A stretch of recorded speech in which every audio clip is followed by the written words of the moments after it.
Disability Life TV. My name is Yvette Pegues and I'll be your host today. Disability Life TV is on the web specifically to live our lives out loud, whether we have a disability, we support someone with a disability, or we simply love someone with a disability. Disability is not a bad word, especially when you spell it with a lowercase d and an uppercase A. Today we have Norma Stanley with us. I have to admit, I had to bring my notes today because there's just so much to say about this beautiful woman in her life. But we're going to first start with all the things that she does, and we'll explain them as we go.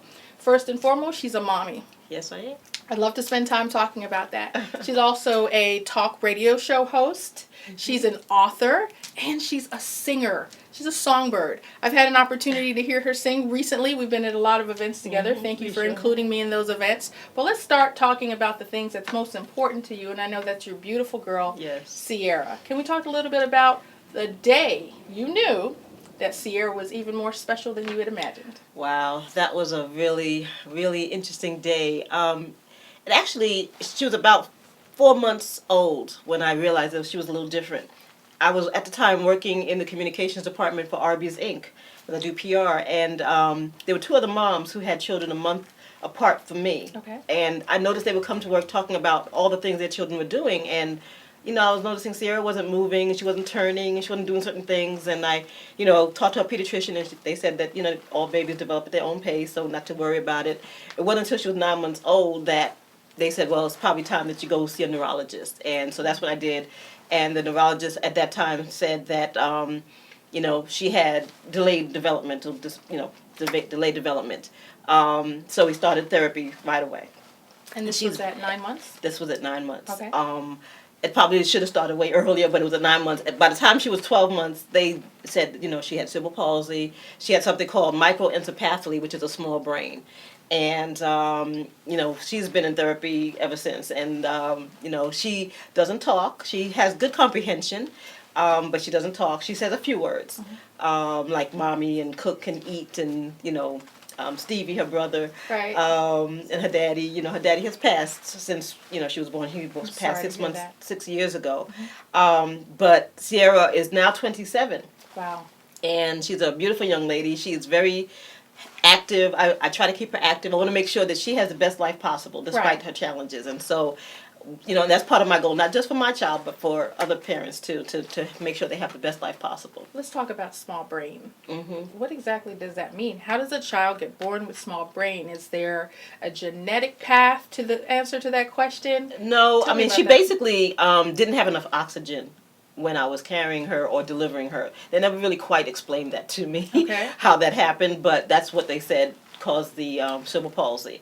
But they also said that her brain is smaller than, I guess, typical size brain. So that's what they called it, microencephaly. I wouldn't know that by meeting her. No, you wouldn't. You wouldn't. And she's really smart. She's very opinionated. Even though she can't say certain words, she'll let you know when she's not happy. Oh, yes. You've experienced that. Oh, yes. She finds a way, and I know she loves to dance and sing. Oh, she loves music. And that's probably because I'm always singing around the house. Of course, so she's heard me since she was born. I'm always singing something. And we have in her DNA. We have jam sessions on weekends. And so, yeah, she loves music. And she can actually sing. She can carry a tune. Even though she can't say the words, she can carry a tune. So it's really interesting. So you talked about developmental delays. Were there any learning disabilities? Well, yeah, because they basically categorized her capabilities as someone who, when she was in elementary school, when she was 5, they basically said she still had the capabilities of someone who's a toddler, like 18 months. So she has a different mental age than her physical age. Exactly. Okay, so that's really important for everyone to know, because not everyone watching has a disability, has experienced one, or is familiar with cerebral palsy, and that's what our show is here to do. Right. So I appreciate you being candid about all of it. Right. And as a caregiver, a mom, someone who had a career, please tell us a little bit more about what you did next. How did your life change? It totally changed. I was blessed. I was working for a really good company. I was working for Arby's Inc. at the time in the public relations department. And, everybody rallied around me. My boss, the executive VP of marketing for Arby's Inc. at the time, said, is there anything you need? Let us know. I needed to start taking 2 days a week to take her to therapies. Wow. And they let me do it. Physical therapy? Physical therapy, occupational therapy, and speech therapy. Okay. And she did this all the way into high school. And I just want to clarify that. Occupational speech, and physical. So because she had cerebral palsy, you didn't want her physical body to get locked into place, right? So she had to remain fluid. Right, Okay? and be able to use her hands and her Right. fingers and all the different things that, typical people do. Right. So because she was spastic, she was tight. Right. So we had to get her all these different therapies so that she can be able to develop as normally as possible. Exactly. So yes, we had the physical, we had the speech, and we had the occupational. So everything a child would do naturally. As an early childhood education major, I understand developmentally where a child is supposed to be at every stage of their development. So what I'm hearing you say, and please correct me if I'm wrong, is the very things that she would have naturally been doing, growing and crawling and walking and talking, Exactly. she had to have a specific therapy to help her. assist her in doing that, like speech and Absolutely. occupational and all those things. Absolutely. That sounds like a really busy second job. It wasn't easy, and at the time my husband and I had been married about 5 years. Wow. And I grew up with my husband, so we knew each other forever. But the point is that, that's a challenge on a marriage. Of course. And so, but Sierra, she is a very loved individual. Right. We have a very, even though our family lived in New York and we lived in Atlanta, so we didn't have a real big support system, which is so necessary. But we were blessed in that, her teachers and some of my friends rallied around and helped me do what I need to do. Her big brother, Stephen, helped with babysitting when needed. I did a lot of traveling back then. Okay. And so I needed a lot of help. It turned out that because I wanted to make sure that she maximized her capabilities and her potential, I came out of corporate America. I had to leave corporate America and start my own business so that I can maximize her potential. Now, as a mom, I'm sure you didn't have to think twice about leaving corporate America. Yeah. But as a beautiful, fledgling professional, were there any concerns or doubts or? Yeah. Yeah, I mean, it totally changed our household income. Of course. But, you do what you have to do. And I don't regret it. I'm actually thankful that I stepped out and did what I needed to do. Because I was more focused on, I wanted to make sure she had the best life possible. And I couldn't do that when I was out of town as often as I was out of town going, and I didn't want to, not be the best I could be in my corporate arena. So I just said, it's probably best for me to just come out on my own and see what happens. And actually, it was really a blessing. It was the best thing that ever happened because I don't think I would have done that, taken that step, had it not been for Sierra. So she really inspired me to come out of my shyness and come out of whatever limitations I may have had as a young professional, to go for it. Of course, and of it's been a course. blessing. It's like you saved and motivated each other. Exactly. Is that about Absolutely. right? She definitely motivates me. I mean, she makes me want to be a better person for her and to make sure that she can live the life that I want her to live and that I see her living. I've met a few very people like yourself who may have had some challenges physically. I don't know if there's a woman that I met many years ago. She's in my book. I wrote a book about being a mother of a child with special needs called The Elected Lady, Finding Victory in the Challenge. Words of faith, inspiration, and reflections for mothers of special needs kids and other moms. So Anyway. when will that book be Actually, available to it's us? available now. You can find me on Amazon. You heard it first on Disability Yeah, just Life look up TV. Norma Stanley. How do we find your book? It's on Amazon. You just look me up, Norma Stanley. It's called The Elected Lady, Finding Victory in the Challenge. And I interviewed 5 other moms. Okay. With children with special needs. Actually, one was a woman who was born with cerebral palsy, who was living a totally full life, and she just amazed me. She used to work for the Georgia Department of the Georgia Development Council. Yeah, that's the Council of Georgia Council of Development of Disabilities. Worker. That one. Yes. And she was an amazing woman. She had been married twice. She had a typical child, even though she was in a wheelchair and wasn't able to use all of her body physically, she was still living a full life. She was such an inspiration to me. And so I included her in my book. And I interviewed a few other moms. I interviewed a mom of a child. She had a typical daughter. She was a valedictorian of her high school. Okay. And on graduation, she was preparing to do her speech for graduation. She passed out. She had a coma. She was in a coma for 8 years before she passed. So you don't have to be born with a disability. It could happen to anybody. And so the point is to learn how to manage that challenge. And, sometimes our misery turns out to be our message. And we can use that to help other people. And that's what God has been blessing me to be able to do since Sierra's been born. Let me ask you, you mentioned typical. child. Tell us exactly what a typical child is. Well, we don't like to say, not normal. I mean, typical children are children who are born with all their faculties, all their capabilities, and can do anything. Just because our children may have disabilities doesn't mean that they're not normal. They're totally normal. They're just differently abled. So that's what we like to say. Our children are differently abled. They can do things differently than other children can do, but they're still able to do certain things, and we want to bring out whatever it is that they're able to do.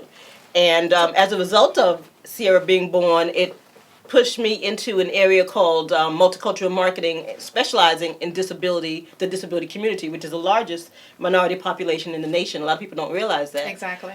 It's 56 million people. Yes. And growing, and they're younger. Growing. They're younger every Exactly. single year. And another thing you do that is so important to me that I didn't think I knew as much about until I met you was disability economics. Can you tell us a little bit about that? Well, to tell you the truth, I mean, we have a discretionary income. The disability community has a discretionary income of $500 billion. Did you hear that? Billion with a B, dollars. We have, like $1 trillion of buying power. $1 trillion? I mean, that's a lot. That's a lot of money that people is aggregate income of $1 trillion, $500 billion of discretionary income. But we're learning now how to become more vocal. I mean, because the community is comprised of every ethnicity, every culture, every economic status base that you can think of. Right. And we're becoming a lot more vocal than we have been in the past. Right. And, as a mother of a child with special needs, there's certain things I didn't know about the disability community until I started doing disability marketing. Right. And the same way, as a multicultural communications professional, and I was working with companies like Coca-Cola and General Motors back in the day, trying to help them generate awareness for, African American and Hispanic communities. Right. Now we're working with companies trying to make sure they understand that the disability community incorporates both African Americans and Hispanics, two of the largest segments in the disability community. Exactly. And why is this important? Let's share just a little bit about why disability economics is so important before we go to the break. Well, because, for businesses, it's all about the dollar bill, unfortunately, but it is. And because we are loyal customers. Once we find a company that supports our family members in making sure that they have what they need, and it's a family-friendly enterprise that provides the services and makes sure it's accessible and all these things, we stay forever, because it's like we're so comfortable with that company, and we're so appreciative that they have done what they needed to do to make our family members comfortable in their establishment. We're going to stick by them, and we're going to spend money with them. This is happening really quickly. So we're going to take pause, and as we talk about economics, we are going to thank our sponsors for sponsoring the show and allowing Norma Stanley to be here. But let's just leave you with the fact that this is a minority, a community, billions of people who are not being touched by large business because they may not know we exist, and if they do, they don't know how to draw us into their businesses. So they are therefore missing out on billions of dollars. So let's pause here and thank our sponsors and recognize that much like the disability economics that Norma Stanley discussed, that our show needs to be supported as well. Absolutely. So thank you again. We'll be thanking our sponsors shortly. Thank you. What happens when soldiers come home? Brene Foundation offers hero support to ensure that our heroes abroad can continue to be heroes at home. We link veterans with organizations who are dedicated to guiding the transition from military hero to civilian hero.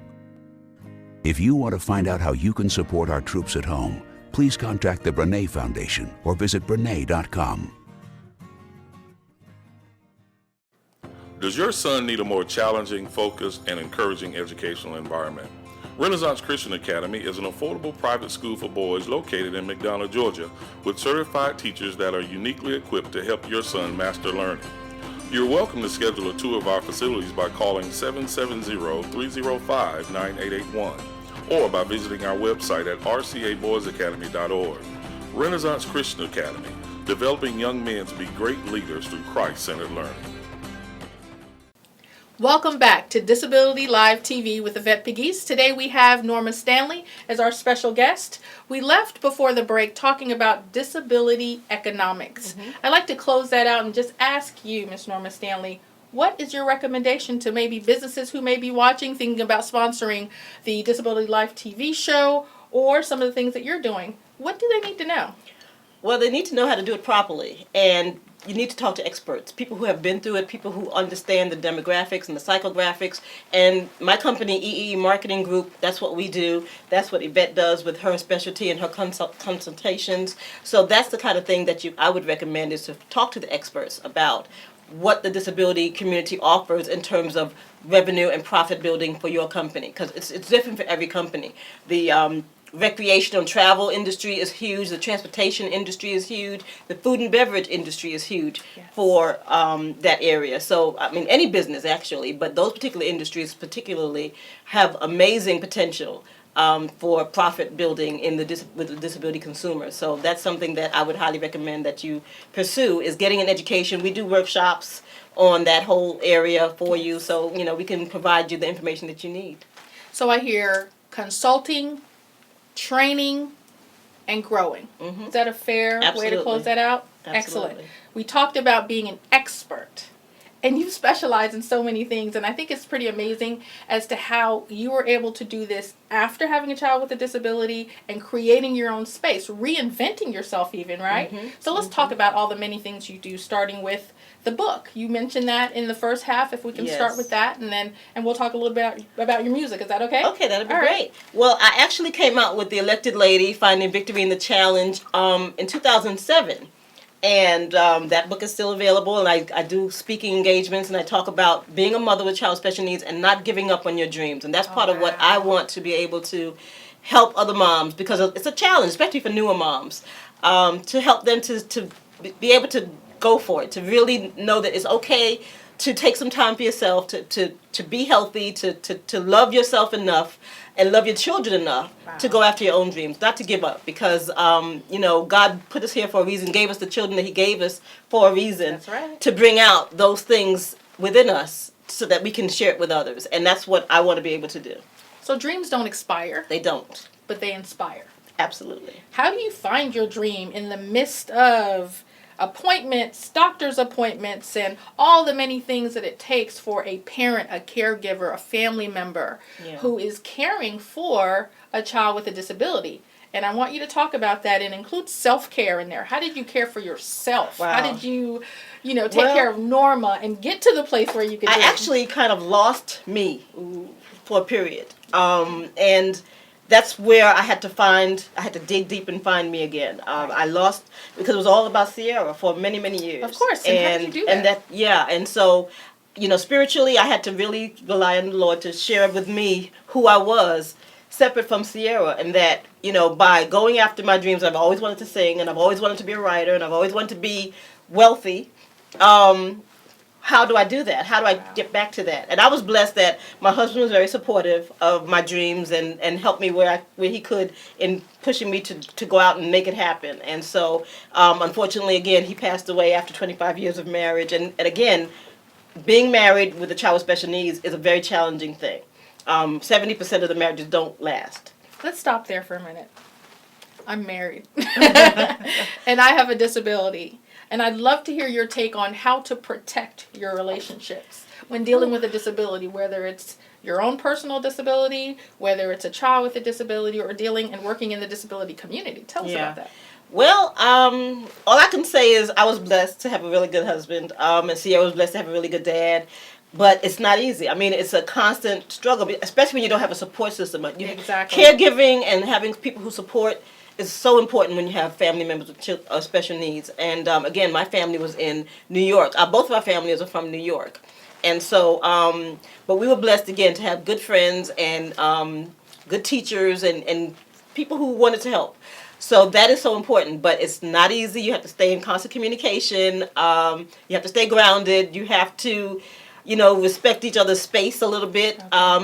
It came to a point, and I'll be honest, that it was totally about Sierra, and I forgot about my husband for a minute. And it happens. And so that's part of the challenge. It's But we made it through 25 years, and you know, I thank God for it. So the point is that, you know, I just do recommend couples stay in constant communications, find time for each other separate from your child. And I encourage their support systems to give them breaks, find ways to take time out to say, we'll watch your child, you go Right. out for a weekend or a night out or whatever. It's so important. So Sierra's 27. She's 27 now. In 2015, we're celebrating 25 years since the ADA was signed. That's the Americans with Disabilities Act. It was a law that was enacted to support and to protect people with disabilities. So Sierra's disability was recognized just before the ADA was signed by the first Bush, right? Yeah, I know. Tell me about how that changed, or if it changed anything, since you're pre-ADA in your experience, right? I can't really say it's changed a whole lot from just little bit things that I've noticed. I mean, like I said, I was sharing with you earlier that we were in a fire drill last week, and it was kind of spooky because the building didn't, to me, seem quite ready for my daughter. Had my daughter been in that building when the fire drill actually started, it would have been a challenge. They told me that she would have to stay in the stairwell for 2 hours, you know, in a typical fire situation until the firemen came. Now, I wouldn't have wanted to keep my daughter just sitting there. Of course, I wouldn't have left if I was there, but the point is, there's got to be another way. You know, that's supposed to be the safest place, but I don't know about that. I mean, everybody else is gone. You just have to sit there for 2 hours. Very good point. I'm But not you sure. talk about protecting your relationship and being intentional and creating an atmosphere and an environment politically, financially, emotionally, spiritually for your Yeah. child. But what I was hoping to understand is that 27 years later, you are trailblazing. There has to be some new support systems that have been put in place since Sierra was born that you can tell us, being pre and post ADA experience in this area. And I don't want to belabor this because I really do want to talk about a few other things before we close out. But if you could just briefly talk to me about change. I mean, is there hope here? There is hope, but one of the things that kind of disappoints me, because since Sierra was born, there was a challenge. There's a lot of organizations out there that are put in place to help our families, Right. but the information is still not getting to the families Got in it. too many cases, which is one of the reasons why I do what I do. I do a monthly event called Coffee, Community, and Conversations that tries to gather parents together with information by having speakers like Miss Yvette come out and share their perspectives to help enhance the quality of life for families. We're actually going to be doing a conference in 2016, but there's not enough information getting to the actual families. I don't know if you heard. I'm so sorry, but No. Let's talk that about poor that. mom. Somebody wrote on Facebook. She killed her child and herself because she gave up, and she didn't have the support system that she needed. And I just want to make sure that doesn't happen to any other family. That happened just a couple of months ago Wow. here in Georgia. Right. We've got to, and I think it takes those of us who are right down there in the trenches to be Yes. able to help other families. So it sounds like dissemination of information. It's not happening the way it needs to be. And I'm also hearing that the laws, they are actual laws, are seen more as suggestions. Because in my experience, these laws that were written over 25 years ago have to be mediated or, litigated instead of just followed. Is that what Exactly. you're experiencing I as agree. well? Okay, so I that's agree. a whole nother show. It sure is. And I would love to have your input on that, but I do not want to spend another moment without talking about those beautiful vocal cords of yours. Oh, thank you. Tell everyone about Well, your singing. I love singing. I've always wanted to sing. I actually minored in music in college, Oh. in addition to journalism, and was a little too shy back then. But I decided, what the heck? I'm heading into that older age. I decided, what the hell? I'm going to do it. Uh-huh. So I've been singing, and I have a CD coming out, and another book about. It's called Just Do It. And it's about procrastination, because that has been an issue back in the day. And I believe it will resonate with a lot of people about how not to waste time, how not to put off what you could do today. And I'm really excited about it. So the book will come out along the same time as my CD, which is coming out in March. Okay. The new book will come out. Is that a pairing or? It's going to be a pairing. The CD is going to be, because the book is about procrastination, how to Right. avoid the pitfalls of procrastination, and the book, the CD is called Just Do It. So the single CD, which is Just Do It, and the book coming out in March. And I'm really excited about that. I'm doing more singing at events, and I'm excited about the potential. I'm not a Beyonce. I'm not trying to do all of that, but I love the fact that I can go out and inspire people and Right. talk about Right. going after your dreams, and I consider myself to be a transformational speaker. I'm going Right. through my own challenges and changes, but I want to help bring people along with me. What's beautiful about music, and I've heard you sing, is that it's a ministry. You can speak to people who won't listen to words when you put a little bit of music behind it, right? Yep. So the melody in what you do really does minister in ways, and I will personally tell you that it ministers to me. Well, thank you. But because of who you are, much like myself, an overachiever, I need to know what's next. There's always something next, right? Well, yeah, 2016 is going to be an amazing year. Again, my first conference, the Coffee, Community, and Conversations Conference for Exceptional Families, is taking place in May of 2016. Miss Yvette will be one of the speakers. We're going to have some amazing speakers dealing with different issues having to do with enhancing the quality of life for families of children with special needs. And it's going to be an all-day conference, and we're going to do lunch, and we're going to have a great time. I'll sing a couple of songs, and we're just going to really share and really explore all the issues that are impacting our families and how we can make this a better world for families of children with special needs. Because, we're here, we're not going anywhere, and we're going to make things happen next year. And we talked about dissemination of information. What better way exactly to not just hear about, receive, and discuss openly the resources that either are or are not available for the community? Am I hearing that? I agree. And we're going to be bringing people in who can share all those areas of expertise. Whether or not you should go self-direct, the ADA, what happens when they come out of high school? How do they go on to college? Because I wanted my daughter to go on to college, and there are some organizations, some universities that are providing that type of education for our family members. Yes. We're going to be talking about financial planning and estate planning and all the different things that families need to know so that they can make sure they have the best quality of life possible for themselves as well as for their children. Caregiving is a major issue because, sometimes you have to know who to trust. Absolutely. Unfortunately, in our families and in our communities, sexual abuse is a huge issue. It is. So there's so many things. I'm a journalist by trade, so I've tried to bring all of the information that's necessary to protect our family members as well as to help our family members. And there's so many other things, because we talked about physical age and mental age and opportunity, and I'm really excited. I'm really excited to participate next year. So as we close out with a heavy heart, I want to share with you something that we do a lot, and it's called our D-Life Diamond. And our D-Life Diamond is something that we can take with us at the end of every show, because there was a lot of information shared today. Obviously, contact information will be provided about our special guest. But what is the nugget? What is the diamond in the rough? What is the information that you want our viewers to walk away with? I'd love for you to do the honors today and tell us what that diamond is in a nutshell, in 15 seconds or less. What should our viewers take with them as a result of watching you on Disability Life TV today?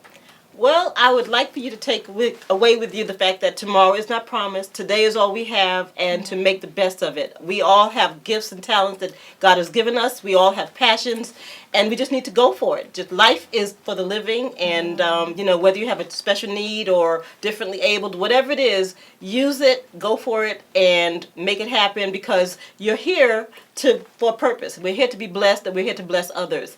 And that's what I'm about, and that's what I'm hoping to leave a legacy of blessings along the way, and using every gift and talent that I have. So I encourage people to do the same thing.